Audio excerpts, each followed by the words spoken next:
El Tratado de Libre Comercio entre Centroamérica, República Dominicana y Estados Unidos causa protestas en los países latinoamericanos. Muchos consideran que este pacto perjudica la economía de la región.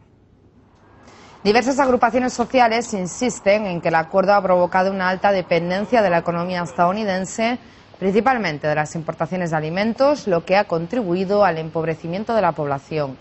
Según estos grupos, las pequeñas naciones no cuentan con suficientes mecanismos a su favor para competir en igualdad de condiciones con una potencia económica como Estados Unidos.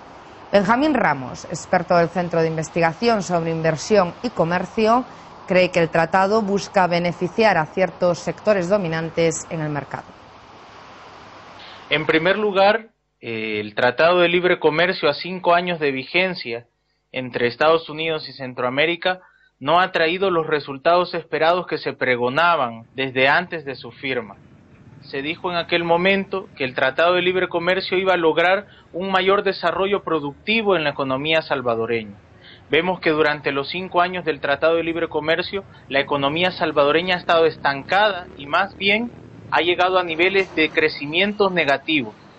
El Tratado de Libre Comercio anunciaba en sus orígenes que El Salvador iba a aumentar su capacidad exportadora principalmente hacia los mercados estadounidenses. Sin embargo, vemos cómo de las importaciones de Estados Unidos y ni siquiera toda Centroamérica unida en su conjunto ha logrado exportar a Estados Unidos más de lo que solo Estados Unidos ha metido de sus productos en nuestros mercados internos. Otro de los parámetros importantes a considerar es la inversión extranjera realizada en nuestro país como fruto del Tratado de Libre Comercio.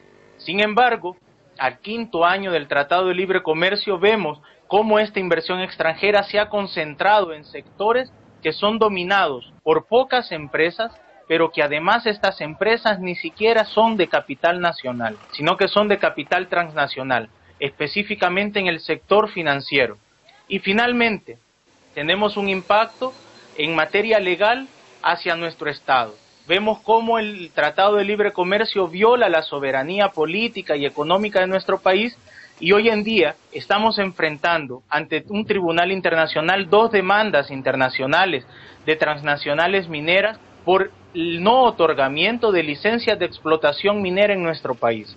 Una de las debilidades del Tratado de Libre Comercio es que no fomenta la inversión ni la capacidad productiva de todos los sectores estratégicos del país, pero además concentra los beneficios en ciertos mercados que son dominados por pocas empresas, que son oligopólicos y que al mismo tiempo el Tratado de Libre Comercio atenta y viola la soberanía del país porque está en contra de artículos de la Constitución de la República, como lo es, por ejemplo, la conformación de monopolios.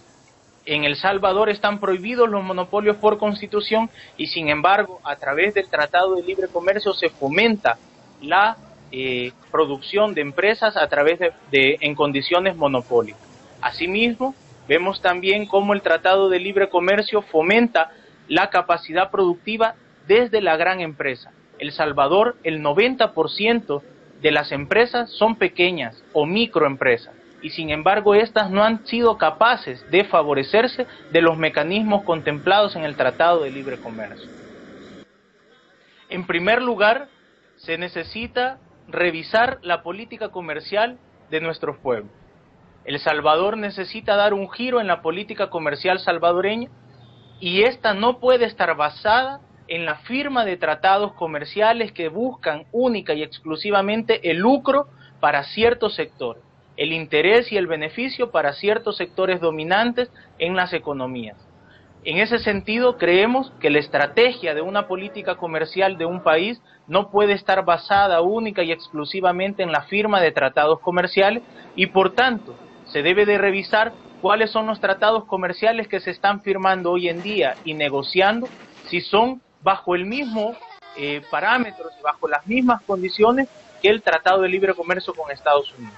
Y por otra parte, nosotros el día 1 de marzo hemos presentado un recurso ante la Corte Suprema de Justicia de El Salvador para que declare inconstitucional el Tratado de Libre Comercio.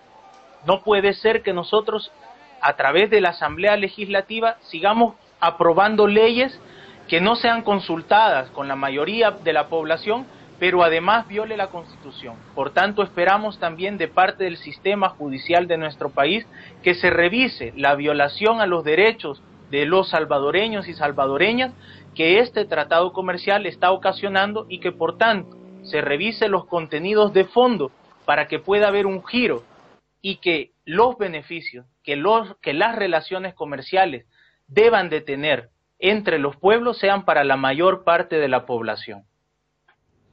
Benjamín Ramos, especialista del Centro de Investigación sobre Inversión y Comercio, nos habló sobre los efectos negativos del Tratado de Libre Comercio en la economía de los países de América Central.